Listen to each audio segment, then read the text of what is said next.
দিয়ে সাবুর পায়েস করবো। সাবু মোটা দানার সাবু নিয়েছি আমি, এবার ধুয়ে নেবো সাবুটা।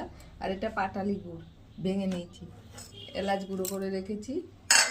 আর এই যে দুধ জাল দিয়ে রেখে দিয়েছি, এবার দিয়ে দেবো সাবুটা ধুয়ে দিয়ে দিলাম। মোটা দানার সাবুতে বেশি ভালো হবে, তাই মোটা দানার সাবুটাই দিলাম। এটা আমি গরুর দুধে করছি, মাদার ডায়েরিতে বেশি ভালো হবে। সাবুগুলো আর একটু সিদ্ধ হবে, তারপরে গুড়টা দেবো। সিদ্ধ হলে গুড় দিতে হবে। সাবুটা আগের থেকে ভিজিয়ে রাখলে বেশি ভালো হবে।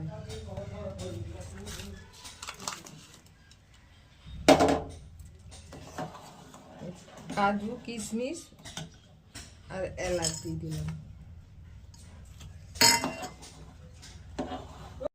সাবু দিয়ে পায়েস করলাম, সাবুর পায়েস খেজুরের গুড় দিয়ে। আর এটা মাদার ডায়েরি দিয়ে করলেও বেশি ভালো লাগবে। আমি গরুর দুধে করলাম, ভিজিয়ে রাখবেন আগের থেকে। সিমইয়ের পায়েস করি খেজুরের গুড় দিয়ে, আজকে সাবুর পায়েস করলাম। ভালো লাগলে লাইক কমেন্ট সাবস্ক্রাইব অবশ্যই করবেন এবং প্লিজ একটু সাবস্ক্রাইব করে দেবেন।